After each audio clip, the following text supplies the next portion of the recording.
চার দফা দাবিতে আজ সোহরাওয়ার্দী উদ্যানে হেফাজতে ইসলামের মহা সমাবেশ। ভোর থেকেই আসতে শুরু করেছেন নেতাকর্মীরা। বিশ্ব মুক্ত গণমাধ্যম দিবস আজ। স্বাধীন গণমাধ্যম সূচকে এবার 16 ধাপ এগিয়েছে বাংলাদেশ, ভারত পাকিস্তান পিছিয়ে। রাষ্ট্র ব্যর্থ হলে আওয়ামী লীগের বিচার জনতার আদালতে, বলছে এনসিপি। বিচার ও সংস্কারের আগে নির্বাচন নয়। দ্রুত সময়ের মধ্যে আওয়ামী লীগ নিষিদ্ধের জন্য আপনারা ফ্যাসিবাদ বিরোধী মঞ্চ তৈরি করুন। পাড়ায় পাড়ায়, মহল্লায় মহল্লায় আমরা জনতার আদালত তৈরি করব। দেশে এমন পরিস্থিতি তৈরি করা হচ্ছে যেন নির্বাচনের কথা বলাই অপরাধ। এবি পার্টির প্রতিষ্ঠা বার্ষিকীতে তারেক রহমান। অত্যন্ত সুকৌশলে দেশে এমন একটি আবহাওয়া তৈরির অপচেষ্টা চলছে যেখানে নির্বাচন অনুষ্ঠানের দাবি করাটাই যেন একটি অপরাধ। দেড় যুগেও পূর্ণতা পায়নি ময়মনসিংহের চরাঞ্চলের 20 শয্যার হাসপাতাল। সেবা বঞ্চিত 2 লাখ গ্রামবাসী। এবং মৌলভীবাজারের কুলাউড়ায় শুরু হয়নি বন্যা প্রতিরক্ষা বাঁধের কাজ। বন্যার আশঙ্কায় অর্ধশত গ্রামের মানুষ।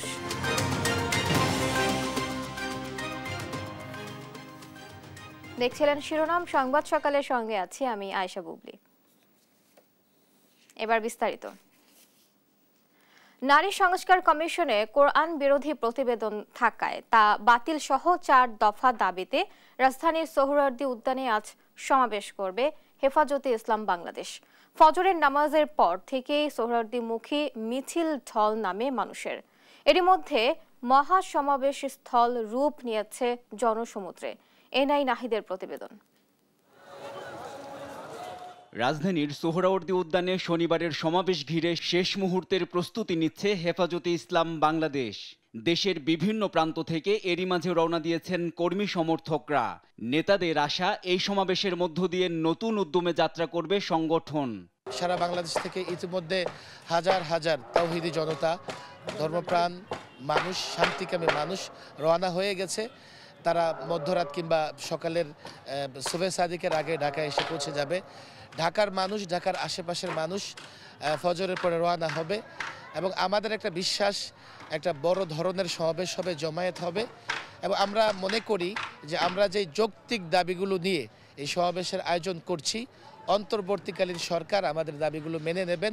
2013 সালের শাপলা চত্বর সহ দেশের বিভিন্ন স্থানে সংঘটিত গণহত্যার বিচার, ফেসিবাদের আমলে দায়েরকৃত সব মিথ্যা মামলা প্রত্যাহার, নারী বিষয়ক সংস্কার কমিশনের কোরআন বিরোধী প্রতিবেদন বাতিল এবং কমিশন বিলুপ্ত করা সহ 4 দফা দাবিতে এ সমাবেশ অনুষ্ঠিত হবে বলে জানান হেফাজতে ইসলামের যুগ্ম মহাসচিব মাওলানা মামুনুল হক। এই নারী সংস্কার কমিশন বাংলাদেশের নারী সমাজের আদৌ প্রতিনিধিত্ব করছে না এবং তাদের ঘৃণ্য উপস্থাপিত এই প্রস্তাবনা, যেটা সরাসরি আল্লাহর কোরআনকে কটাক্ষ করি এবং ইসলামকে সরাসরি আক্রমণ করে এই প্রস্তাবনা উপস্থাপন করা হয়েছে। এই জন্য মূলত আমাদেরকে এই প্রস্তাবনার বিপক্ষে এবং এই ধরনের জঘন্যতম কটাক্ষপূর্ণ ধর্মীয় অনুভূতিতে আঘাতকারী প্রস্তাবনা উপস্থাপনের দায়ে এই কমিশন বাতিল ইত্যাদি দাবিগুলো নিয়ে আগামীকালকের মহাসমাবেশ। সংগঠনটির আমির আল্লামা শাহ মুহিবুল্লাহ বাবুনগরীর সভাপতিত্বে শনিবার সকাল 9টায় শুরু হবে সমাবেশ। এনআই নাহিদ, দেশ টিভি, ঢাকা। বিশ্ব সংবাদ মাধ্যমের স্বাধীনতা সূচকে গত বছরের তুলনায় 16 ধাপ এগিয়েছে বাংলাদেশ। 3 মে বিশ্ব মুক্ত গণমাধ্যম দিবস উপলক্ষে শুক্রবার রিপোর্টার্স উইদাউট বর্ডার্স এই স্বাধীনতা সূচক প্রকাশ করে। এবারের সূচকে 180টি দেশ ও স্বায়ত্তশাসিত অঞ্চলের মধ্যে বাংলাদেশের অবস্থান 149তম, স্কোর 33.71। গত বছরের তুলনায় এবার 5টি ইন্ডিকেটরের প্রতিটিতে ভালো করেছে বাংলাদেশ। গত বছরের সূচকে বাংলাদেশের অবস্থান ছিল 165তম, স্কোর ছিল 27.64। এই সূচকে পার্শ্ববর্তী দেশ ভারত 151তম, পাকিস্তান 158তম ও ভুটানের অবস্থান 152তম। রাষ্ট্র ব্যর্থ হলে জনতার আদালতে আওয়ামী লীগের বিচার নিশ্চিত করা হবে বলে জানিয়েছে জাতীয় নাগরিক পার্টির আহ্বায়ক নাহিদ ইসলাম। আর মুজিববাদের আদর্শে এদেশের আর কোনো রাজনীতি হবে না বলে হুঁশিয়ারি দিয়েছেন দলের সদস্য সচিব আখতার হোসেন। গণহত্যার দায়ে আওয়ামী লীগের বিচার ও রাজনৈতিক কার্যক্রম নিষিদ্ধের দাবিতে শুক্রবার বিকেলে বায়তুল মোকাররমের দক্ষিণ গেট প্রাঙ্গণে এনসিপির বিক্ষোভ সমাবেশে একথা বলেন তারা। তারেক মাহমুদ সুজনের রিপোর্ট।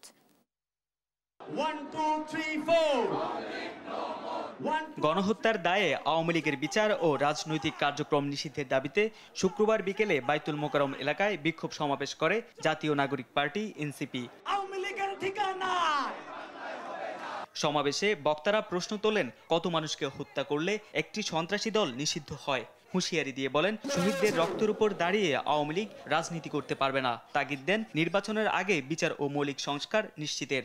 আর কত বাংলাদেশের মানুষকে নিষ্পেষণ করলে একটা দলের নিবন্ধন বাতিল করা হবে? আমাদের দেশে কি ধরনের সংস্কার দরকার সে বিষয়ে একমাত্র বলার অধিকার রাখে এই শহীদ এবং আহতদের পরিবার এবং তারা আহতরা। বক্তারা বলেন, যদি কিন্তু ও কোনো অথবা ছাড়াই আওয়ামী লীগকে নিষিদ্ধ করতে হবে। যতদিন আওয়ামী লীগ নিশ্চিহ্ন না হবে ততদিন সংগ্রাম চলবে বলেও জানান তারা। যদি কিন্তু কোনো অথবা নেই, আওয়ামী লীগকে অনতিবিলম্বে নিষিদ্ধ করতে হবে। এই গণহত্যাকারী আওয়ামী লীগকে নিষিদ্ধ করতে হবে। খুনিরা কি এই বাংলাদেশে রাজনীতি করতে পারবে? সন্ত্রাসীরা কি এই বাংলাদেশে রাজনীতি করতে পারবে? রাষ্ট্র ব্যর্থ হলে জনতার আদালতে আওয়ামী লীগের বিচার নিশ্চিত করা হবে বলে জানান জাতীয় নাগরিক পার্টির আহ্বায়ক নাহিদ ইসলাম। আর মুজিববাদের আদর্শে এদেশে আর কোনো রাজনীতি হবে না বলে হুঁশিয়ারি দেন দলের সদস্য সচিব আক্তার হোসেন। আওয়ামী লীগ নামে, নৌকা মার্কার নামে, মুজিববাদী আদর্শের নামে বাংলাদেশে কোনো রাজনীতি চলতে পারে না। আওয়ামী লীগ কোনো আর রাজনৈতিক দল নয়। আওয়ামী লীগ একটি ফ্যাসিস্ট সন্ত্রাসী সংগঠনে পরিণত হয়েছে। আওয়ামী লীগের রাজনীতি করার আর কোনো আলোচনার প্রশ্ন থাকে না। যদি এই সরকার বিচার নিশ্চিত করতে ব্যর্থ হয় তবে আমরা বসে থাকবো না। জনতার আদালতে আওয়ামী লীগ এবং ফ্যাসিজমের বিচার নিশ্চিত করা হবে। আওয়ামী লীগকে নিষিদ্ধের বিষয়ে ছাত্র জনতার গণঅভ্যুত্থানে ক্ষমতায় বসা অন্তর্বর্তী সরকারের কোনো ভ্রুক্ষেপ নেই উল্লেখ করে নিন্দা জানান এনসিপি নেতারা। পাশাপাশি প্রত্যেক রাজনৈতিক দলকে আওয়ামী লীগের বিষয়ে নিজেদের অবস্থান পরিষ্কার করতে হবে বলে দাবি জানান তারা। তারেক মাহমুদ সুজন, দেশ টিভি, ঢাকা। রাজনৈতিক দলগুলোকে অবজ্ঞা করে বিরাজনীতিকরণের চেষ্টা করলে গণতন্ত্র হুমকির মুখে পড়বে। শুক্রবার এবি পার্টির প্রতিষ্ঠার বার্ষিকীর আলোচনায় এ মন্তব্য করেছেন বিএনপির ভারপ্রাপ্ত চেয়ারম্যান তারেক রহমান। বলেন, সুকৌশলে দেশে এমন আবহ তৈরির চেষ্টা চলছে যেন নির্বাচনের কথা বললেই অপরাধ। সংবিধান লঙ্ঘনকারী পতিত স্বৈরাচারের বিরুদ্ধে সরকার কি ব্যবস্থা নেয় তা জনগণ দেখতে চায় বলেও মন্তব্য করেন তিনি। নিয়াজ মোর্শেদের রিপোর্ট জানাচ্ছেন মোহাম্মদ সাকিব। শুক্রবার সকালে এবি পার্টির পঞ্চম প্রতিষ্ঠা বার্ষিকী উপলক্ষে জাতীয় প্রেস ক্লাবের অডিটোরিয়ামে আয়োজন করা হয় আলোচনা সভার। আলোচনা সভার শুরুতেই শুভেচ্ছা বক্তব্য দেন এবি পার্টির সাধারণ সম্পাদক। এই সময় বিভিন্ন রাজনৈতিক দলের নেতারা প্রয়োজনীয় সংস্কার শেষে দ্রুত নির্বাচন দেওয়ার আহ্বান জানান। প্রধান অতিথি হিসেবে বিএনপির ভারপ্রাপ্ত চেয়ারম্যান তারেক রহমান ভার্চুয়ালি যুক্ত হয়ে বলেন, কিতাবি বা পুঁথিগত সংস্কার দিয়ে স্বৈরাচার ঠেকানো যায় না। তাই পলাতক স্বৈরাচার আর তার দোসররা যেন আর মাথাচাড়া দিয়ে উঠতে না পারে, সেটাই হবে আগামীর রাজনৈতিক বন্দোবস্ত। পরাজিত তাবেদার অপশক্তি, তাদের দোসররা আর যেন মাথাচাড়া দিয়ে উঠতে না পারে, সেটিই হোক বাংলাদেশের আজ এবং আগামী দিনের রাজনৈতিক বন্দোবস্ত। তিনি বলেন, সুকৌশলে দেশে এমন আবহ তৈরির চেষ্টা চলছে যেন নির্বাচনের কথা বললেই অপরাধ। অত্যন্ত সুকৌশলে দেশে এমন একটি আবহাওয়া তৈরির অপচেষ্টা চলছে যেখানে নির্বাচন অনুষ্ঠানের দাবি করাটাই যেন একটি অপরাধ। জাতীয় নির্বাচন অনুষ্ঠান নিয়ে অবজ্ঞাসূচক বক্তব্য, মন্তব্য কিন্তু পলাতক স্বৈরাচারকেই আনন্দ দেয়। এছাড়া তিনি আরো বলেন, রাজনৈতিক দলগুলোকে অবজ্ঞা করে বিরাজনীতিকরণের চেষ্টা করলে গণতন্ত্র হুমকির মুখে পড়বে। স্বৈরাচার বা ফ্যাসিবাদী শাসন আমলে সবশেষ দ্রুত নির্বাচনের রোডম্যাপ ঘোষণারও দাবি জানান তিনি। মোহাম্মদ সাকিব, দেশ টিভি, ঢাকা। অন্তর্বর্তী সরকারের দেয়া আরাকানদের মানবিক করিডোর সামরিক করিডোর পরিণত হবে কিনা তা এখন জনগণের প্রশ্ন। আর সংস্কার যাই হোক তাতে জনগণের মতামত নিতে হবে। এছাড়া অন্তর্বর্তী সরকার যতই ভালো হোক না কেন অনির্বাচিত সরকার বেশি দিন থাকলে দেশে সংকট বাড়বে। শুক্রবার এবি পার্টির ৫ম প্রতিষ্ঠা বার্ষিকীর আলোচনা সভায় অংশ নিয়ে বিভিন্ন রাজনৈতিক দলের নেতারা এসব কথা বলেন। বিস্তারিত নিয়াজ মোর্শেদের প্রতিবেদনে। শুক্রবার সকালে এবি পার্টির প্রতিষ্ঠাবার্ষিকী উপলক্ষে আলোচনা সভার আয়োজন করা হয় জাতীয় প্রেস ক্লাবে। সভা শুরু হওয়ার প্রথমেই শুভেচ্ছা বক্তব্য দেন এবি পার্টির সাধারণ সম্পাদক আসাদুজ্জামান ফুয়াদ। তিনি বলেন, ২৫-এর সমস্যা ৭১-এর রাজপথ দিয়ে সমাধান হবে না। বাংলাদেশের ২৫-এর সমস্যা ২৫-এর আলোকে সমাধান করতে হবে। ২৫-এর সমস্যা ৭১-এর রাজপথ দিয়ে আলোচনা সমাধান করা যাবে না। আলোচনা সভায় অংশ নেন বিভিন্ন রাজনৈতিক দলের সিনিয়র নেতৃবৃন্দ। তারা বলেন, সরকারের দেয়া মানবিক করিডোর ভবিষ্যতে সামরিক করিডোরে পরিণত হবে কিনা প্রশ্ন জনগণের। সেই সঙ্গে প্রধান উপদেষ্টাকে রাজনৈতিক দলগুলোর সঙ্গে দূরত্ব না বাড়ানোর আহ্বান জানান। জাতীয় নিরাপত্তার প্রশ্ন আছে, মানবিক করিডোর ভবিষ্যতে সামরিক করিডোরে পর্যবেসিত হবে কিনা নাগরিকদের মধ্যে, জনগণের মধ্যে সেই প্রশ্ন ইতিমধ্যে উত্থাপিত হয়েছে। নির্বাচনের কথায় এই জায়গাটা তো আমাদের সবাইকে একত্রিত হতে হবে। নির্বাচন আজকে হোক, কালকে হোক, ডিসেম্বর মাসে হোক, এটা নিয়ে যেই দল যেই কথাই বলুক না কেন। নেতারা আরো বলেন, নির্বাচিত সরকারের কোনো বিকল্প নেই, আর অনির্বাচিত অন্তর্বর্তী সরকার যতই ভালো হোক তা দেশে আরো সংকট তৈরি করবে। অনির্বাচিত কিংবা এই ধরনের ইন্টারিম গভর্নমেন্ট যতই ভালো হোক সেটা দেশের জন্য আরো নানান সংকট তৈরি করবে। ফ্যাসিবাদী শেখ হাসিনার যে রাজনৈতিক প্রধান দর্শন ছিল যে বাংলাদেশকে বিভক্ত করা এবং বাংলাদেশকে বিভক্ত করে দেশের মানুষের মধ্যে এমন একটা সংঘাত তৈরি করা যাতে দেশটা কখনোই শান্ত হতে না পারে। জনগণের ম্যান্ডেটই আসল কথা। কাজে আমরা যা সংস্কার করব, যা রূপান্তর করব, শেষ পর্যন্ত যেহেতু জনগণই বাংলাদেশে কিংবা একটা রিপাবলিকে ক্ষমতার কেন্দ্র, সেই জনগণের ম্যান্ডেট গ্রহণ করতে হবে। তাই দ্রুত প্রয়োজনীয় সংস্কার শেষ করে নির্বাচনের রোডম্যাপ ঘোষণার দাবি জানান তারা। নিয়াজ মোর্শেদ, দেশ টিভি, ঢাকা। নির্বাচনকে সামনে রেখে আওয়ামী লীগের সহায়তায় ভারতীয় গণমাধ্যম বাংলাদেশ নিয়ে অপপ্রচার ছড়াচ্ছে বলে মন্তব্য করেছেন প্রধান উপদেষ্টার প্রেস সচিব শফিকুল আলম। আর অতীতের যে কোনো সময়ের চেয়ে দেশের মানুষ বর্তমানে সবচেয়ে বেশি মত প্রকাশের স্বাধীনতা ভোগ করছেন বলেও জানান তিনি। শুক্রবার চট্টগ্রামে আলাদা দুটি অনুষ্ঠানে যোগ দিয়ে এসব কথা বলেন তিনি। AKM নাজিমের পাঠানো রিপোর্ট জানাচ্ছেন শামীম হোসেন।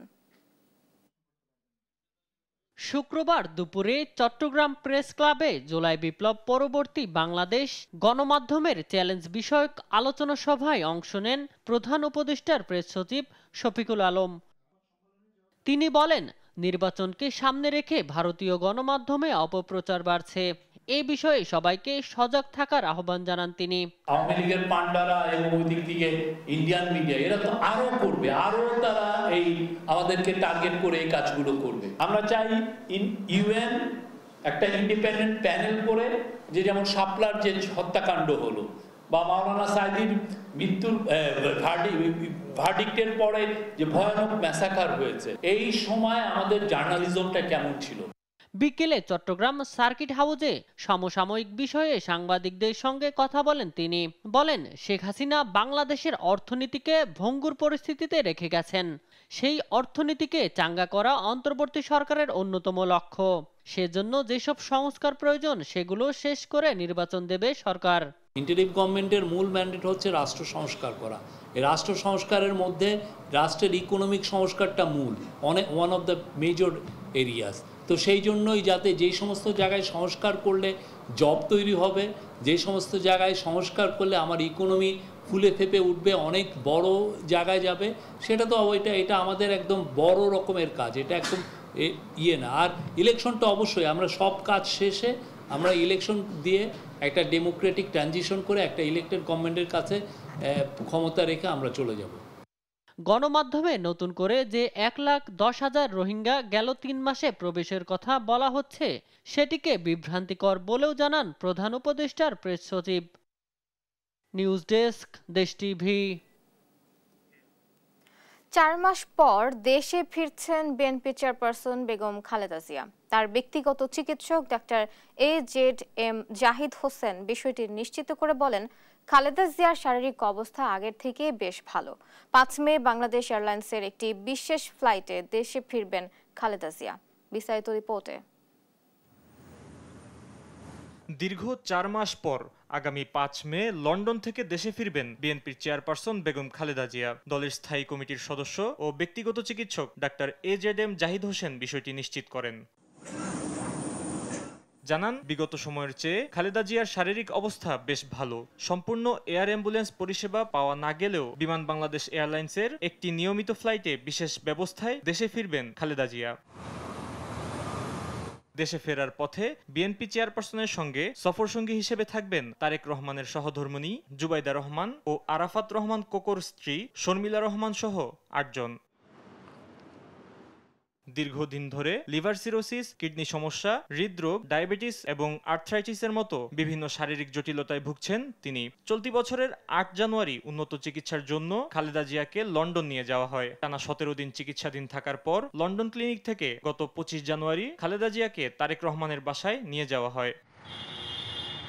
ফাহিম ইউসুফ, দেশ টিভি, ঢাকা। বন্ধ হয়ে গেল দেশীয় বেসরকারি এয়ারলাইন্স সংস্থা নভোএয়ারের ফ্লাইট চলাচল।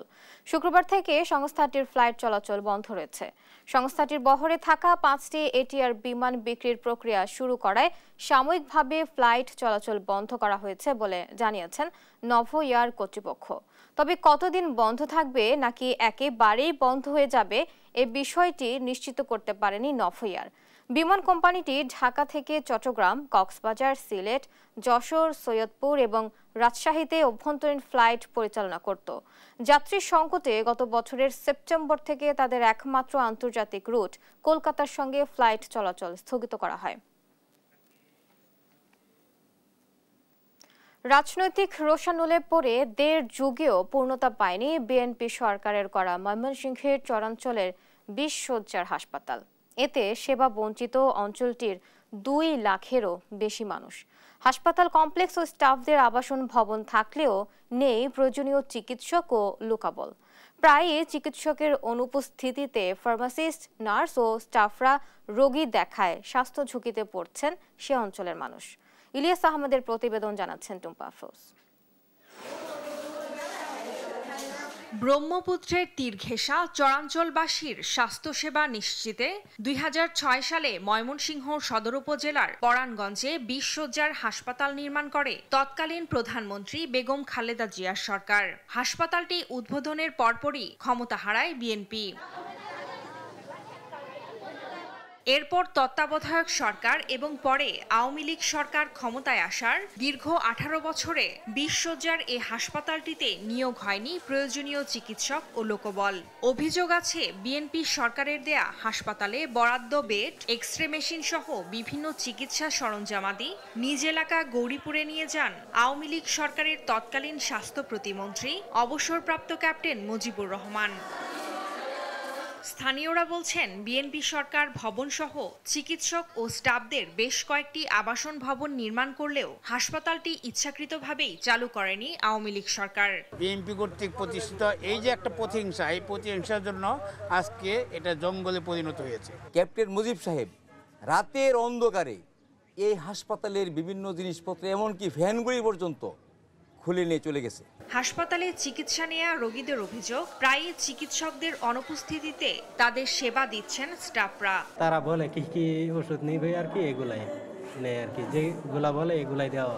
ডেপুটেশনে ম্যাডাম চলে গেছে ম্যানেজমেন্ট, আর একজন হলো ছুটিতে আছে আর একজন হলো সদরে ট্রেনিং এ। শুরুতে যে আমরা মানে টিকিট করে রোগীর কি সমস্যা শুনে না ওষুধ দিচ্ছি। এখন আমার হলো গলা ব্যথা অনেক দিন যাবত, আজকে ওষুধ না পা আর এই প্যারাসিটামল গ্যাসের ওষুধ ছাড়া অন্য কিছু দেয় না। শ্বাসকষ্ট কর্ম এটা লেগে আরবার হই না, কর্মটা দিল না নাই না করতেছে। উপজেলা স্বাস্থ্য কর্মকর্তা ডাক্তার শাহজাহান কবির জানান, জনবল সংকটের কারণে চালু করা সম্ভব হয়নি হাসপাতালটি। 46 জনের একটি জনবল কাঠামো গঠন করেছে স্বাস্থ্য বিভাগ বলেও জানান তিনি। সচিব স্যার এখানে এসেছিলেন পরিদর্শনে, বিস্তারিত আমরা জানিয়েছি ওনাকে। উনিও বলেছেন, আমাদেরকে আশ্বাস দিয়েছেন যে এখানে জনবল নিয়োগ করা হবে এবং অচিরেই সেই সংকট সমাধান করা হবে। চরাঞ্চলের 2 লাখের বেশি মানুষের স্বাস্থ্যসেবা নিশ্চিতে দ্রুত হাসপাতালটি পূর্ণাঙ্গভাবে চালু করবে সরকার, এমনটাই প্রত্যাশা সবার। নিউজ ডেস্ক, দেশ টিভি। মৌলভীবাজারের কুলাউড়ায় বন্যা পরবর্তী 8 মাস চলে গেলেও বন্যা প্রতিরক্ষা বাঁধে পানি উন্নয়ন বোর্ড স্থায়ীভাবে কাজ শুরু করেনি। বর্ষা মৌসুম শুরুর আগে ভাঙন ও ঝুঁকিপূর্ণ স্থান মেরামত না করায় বন্যার আশঙ্কা করছেন অর্ধশত গ্রামের মানুষজন। এদিকে পানি উন্নয়ন বোর্ড বলছে, ভূমি অধিগ্রহণ ও ঠিকাদারের পাওনা পরিশোধ করতে না পারায় কাজের বিলম্ব হচ্ছে। সালেহ এলাহিকুটির প্রতিবেদন, জানাচ্ছেন টুম্পা আফরোজ। মৌলভীবাজারের কুলাউড়া উপজেলার পৃথিমপাশা ইউনিয়নের রাজাপুর কলিকোনা, বেলেরতল ও ছিকরিয়া এলাকা। গত বছর মনু নদীর বাঁধের প্রায় 2 থেকে 250 ফুট এলাকায় ভাঙন দেখা দিলে বাড়িঘর হারিয়ে পানিবন্দী হয়ে পড়েন এ এলাকার কয়েক হাজার মানুষ। 6 মিটার সিসি ব্লক ও জিও ব্যাগ দিয়ে মনু নদীর ভয়াবহ বন্যা আর ভাঙন থেকে তীর সংরক্ষণ ও বাঁধ মেরামত কাজের প্রকল্প গ্রহণ করা হয়। বন্যা পরবর্তী 8 মাস পেরিয়ে গেলেও ভাঙন ও ঝুঁকিপূর্ণ স্থান মেরামত না করায় আসছে বর্ষা মৌসুমে আবারও বন্যার আশঙ্কা করছেন অর্ধশত গ্রামের মানুষ। ব্লকের কাজও না, এই মাটির কাজও না, সব এখন বন্ধ। এখন আমরা কি করি? কিন্তু এই বছর যে অবস্থা আমরা পানির, যদি পানি আসে তাইলে আমরা এই বাড়ির থাকবো, আমরা লাগে এখন বিপজ্জনক হয়ে দাঁড়াই। ধরো কিনারে দি পানি লুহুদা ইয়ার ঢুকে বাচ্চা হাচ্চা লইয়া আমরা হয়ে যাইতাম। ঠিকাদারের প্রতিষ্ঠানের অবহেলার কারণে কাজটা আজকে স্থগিত হইয়া বই রয়েছে। ঊর্ধ্বতন কর্তৃপক্ষের কাছে আকুল আবেদন জানাই আমরা কাজটা যেন তাড়াতাড়ি হয়। ভূমি অধিগ্রহণের কাজ চলমান উল্লেখ করে ঠিকাদারের পাওনা পরিশোধের মাধ্যমে দ্রুত কাজ সম্পাদন করা হবে বলে জানান পানি উন্নয়ন বোর্ডের নির্বাহী প্রকৌশলী। বর্তমান কাজটা অগ্রগতি প্রায় 30%। এখন আমরা যে ঠিকাদারের অনেক বকেয়া বিল আছে, বকেয়া বিলগুলো পরিশোধ করলে হয়তো কাজটা আমরা একটু গতি বাড়াতে পারবো। আশা করতেছি আমরা তো সামনের মাসে খরস্রোতা মনু নদীর ভয়াবহ বন্যা আর ভাঙন থেকে তীর সংরক্ষণ ও বাঁধ মেরামত কাজের প্রকল্প গ্রহণ করা হয় 2021 সালে। প্রায় 5 বছর অতিবাহিত হলেও কাজ হয়েছে মাত্র 30%। নিউজ ডেস্ক, দেশ টিভি। বাগেরহাট শহরের খালগুলো দিয়ে একসময় বড় বড় নৌকা চলাচল করলেও প্রভাবশালীদের দখল ও যত্রতত্র ময়লা ফেলায় নাব্যতা হারিয়ে খালগুলো এখন মৃতপ্রায়। এতে সামান্য বৃষ্টিতেই জলাবদ্ধতা সৃষ্টি হয় পৌর শহরে। আর শুকনো মৌসুমেও ময়লা পচা গন্ধ আর মশা মাছি পোকামাকড়ের উপদ্রবে নানা রোগে আক্রান্ত হচ্ছে নাগরিকরা। এস সোহানের রিপোর্ট, জানাচ্ছেন নুসরাত শোভা। বাগেরহাট শহরের প্রধান সড়কে অবস্থিত নাগেরবাজার খাল। একসময় খালটি 25 ফুট চওড়া ছিল বলে জানান স্থানীয়রা। বর্তমানে যা দাঁড়িয়েছে 10 থেকে 15 ফুটে। তবু থেমে নেই দখলদারদের থাবা। খালের অর্ধেক জুড়ে পৌর আওয়ামী লীগের সাবেক সভাপতি শেখ বশিরুল ইসলামের সুউচ্চ ভবন। বাকি অংশেও দখলের ছাপ সুস্পষ্ট। শুধু এই খাল নয়, বাগেরহাট পৌরসভার তফসিলভুক্ত বাসাবাটি খাল, বাইলের খাল, সরুই ও হারিখালি খালেরও একই অবস্থা। এসব খাল দিয়ে একসময় বড় বড় নৌকা চলাচল করলেও প্রভাবশালীদের দখল ও যত্রতত্র ময়লা ফেলায় নাব্যতা হারিয়ে খালগুলো এখন মৃতপ্রায়। এতে সামান্য বৃষ্টিতেই জলাবদ্ধতা সৃষ্টি হয় পৌর শহরে। আর শুকনো মৌসুমেও ময়লা পচা গন্ধ আর মশামাছি পোকামাকড়ের উপদ্রবে নানা রোগে আক্রান্ত হচ্ছে নগরবাসীরা। বড় বড় লোকজন এনে বিল্ডিং করছে, যাগো টাকা সব হয়তো টাকা দিয়ে তো তারা বিল্ডিং করে। নৌকা ওই মাথায় যাইতো, আর এখন এই খাল বুঝে ছোট হয়ে গেছে। ছোটবেলায় আমি দেখেছি এই জায়গাতে নারকেল গাছ, বড়দের নারকেল গাছ ছিল, সেই নারকেল গাছ পারে আমাদের যাওয়া লাগতো। কিন্তু এখন দিন দিন দেখতেছি আস্তে আস্তে ছোট হয়েছে। পানি অপসারণের কোনো ব্যবস্থা এই জায়গা নাই। এই কারণে জলাবদ্ধতার সৃষ্টি। আমাদের বাচ্চা কাচ্চা আমাদের চুলায় রান্নাবান্না করতে, যখন জোয়ারে পানি ঢোকে তখন আমাদের রান্নাবান্না করতে অসুবিধা হয়। খাল ঘিরে গড়ে ওঠা অবৈধ স্থাপনা উচ্ছেদের দাবি সচেতন নাগরিকদের। আমরা বাগেরহাট পৌরসভায় যে সমস্ত খালগুলি দেখতে পাই, এগুলির উপরে যে অবৈধ স্থাপনা আছে এগুলি বিভিন্ন সময় তালিকাভুক্ত হয়েছে এবং এগুলিকে শনাক্ত করে উচ্ছেদের জন্য উদ্যোগ নেওয়া হয়েছে। কিন্তু কিছুদূর অগ্রসর হওয়ার পরে এটা অদৃশ্য কারণে বন্ধ হয়ে যায়। জলাবদ্ধতার কারণ একমাত্র কারণ হচ্ছে এই অবৈধ স্থাপনাগুলো এবং এই পৌরসভার খালগুলি বন্ধ হয়ে যায় এবং সংস্কার অভাবের কারণেই এটি সম্ভব হচ্ছে না। প্রশাসনের সহযোগিতা পেলে উপকূলবর্তী শহরের ভেতরের এই খালগুলো খননের উদ্যোগ নেওয়া হবে বলে জানান পৌরসভার প্রকৌশলী। 500 বাড়ি আমরা আইডেন্টিফাই করছি যেগুলো হচ্ছে এখন অবৈধভাবে খালের ভিতরে আছে। এখন হচ্ছে যদি প্রশাসন আমাদেরকে সহযোগিতা করে তাহলে অবৈধ স্থাপনা উচ্ছেদ হবে এবং সাথে সাথে আমাদের সিটিসিএলপি প্রকল্পের মাধ্যমে খালগুলো নতুনভাবে সংস্কার করা হবে। নিশ্চিহ্ন হতে চলা এই খালগুলোকে দখল দূষণের হাত থেকে বাঁচাতে দ্রুত পদক্ষেপ নেয়ার দাবি নগরবাসীর। নিউজ ডেস্ক, দেশ টিভি। ব্রাহ্মণবাড়িয়ায় বেড়েছে সীমান্ত হত্যার ঘটনা। গেল 1 বছরে ভারত সীমান্তবর্তী 3 উপজেলায় বিএসএফের গুলি ও নির্যাতনে নিহত হয়েছেন 3 বাংলাদেশি। এসব ঘটনায় আতঙ্ক বাড়ছে সীমান্ত ঘেঁষা বাসিন্দাদের মাঝে। যদিও সংশ্লিষ্টরা বলছেন আন্তর্জাতিক সীমানা আইন লঙ্ঘন এবং মাদক চোরাচালানের কারণে সীমান্ত হত্যার ঘটনা ঘটছে। তবে এসব ঘটনায় বিএসএফকে জোরালো প্রতিবাদ জানানোর পাশাপাশি স্থানীয়দের সচেতন হওয়ার পরামর্শ বিজিবির। মেহেদী নূর পরশের রিপোর্ট জানাচ্ছেন নুসরাত শোভা।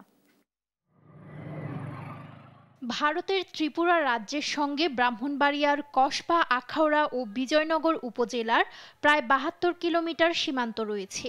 গেল 1 বছরে ভারত সীমান্তবর্তী 3 উপজেলায় বিএসএফের গুলি ও নির্যাতনে আহত হয়েছেন 3 জন, নিহতও 3 জন। এসব ঘটনায় আতঙ্ক বাড়ছে সীমান্ত ঘেঁষা বাসিন্দাদের মাঝে। এখন গরু বাছুর এখানে রাখতো, একটা গরু ছুটতে পাইছে গেল গা ইন্ডিয়ার ভিতরে গেলে গা, এটা তো আমরা কি আনতে যাই যদি বিএসএফ ধরে আমরা নিয়ে যাগা। গেল 8 এপ্রিল বিজয়নগরের সেজামুড়া সীমান্তে বিএসএফের নির্যাতনে মৃত্যু হয় মুরাদুর রহমান নামে এক কৃষকের। এই মৃত্যুর শোক কিছুতেই কাটিয়ে উঠতে পারছে না পরিবার। তাদের দাবি সীমান্তের নিজ ফসলি জমিতে কাজ করতে গেলে তাকে জোরপূর্বক ধরে নিয়ে নির্যাতন করে হত্যা করে বিএসএফ। আমার স্বামী সবসময় এই জায়গায় কাজ করতো, তারপর আমাকে ভয় লেগেছে ওই দিন 3টা বাজে আমি পূবে যাই, আমি ধান খেত আছে দেখতে যাই, তারপর আমার কাছ থেকে বই লেগেছে। বলার পরে ওরে ডাইখা নিয়ে বিএসএফ নির্মমভাবে হত্যা করে বাংলাদেশের বর্ডারের খানিতে রেখে গেছে। কেবল মুরাদি নয়, চলতি বছরের 28 ফেব্রুয়ারি কসবার পুটিয়া সীমান্তে গরু চড়াতে গিয়ে বিএসএফ এর গুলিতে আল আমিন নামে কৃষক নিহত হয়। পরে পতাকা বৈঠক করে মরদেহ ফিরিয়ে আনে বিজেপি।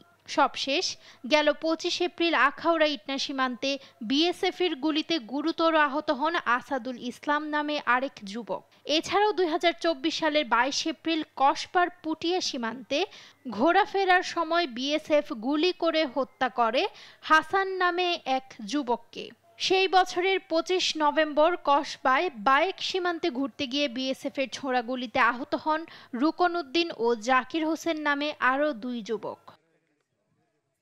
তবে বিজিবির দাবি সীমান্তবর্তী বাসিন্দাদের অসচেতনতা ও চোরা কারবারের কারণে সীমান্ত হত্যাকাণ্ড ঘটছে।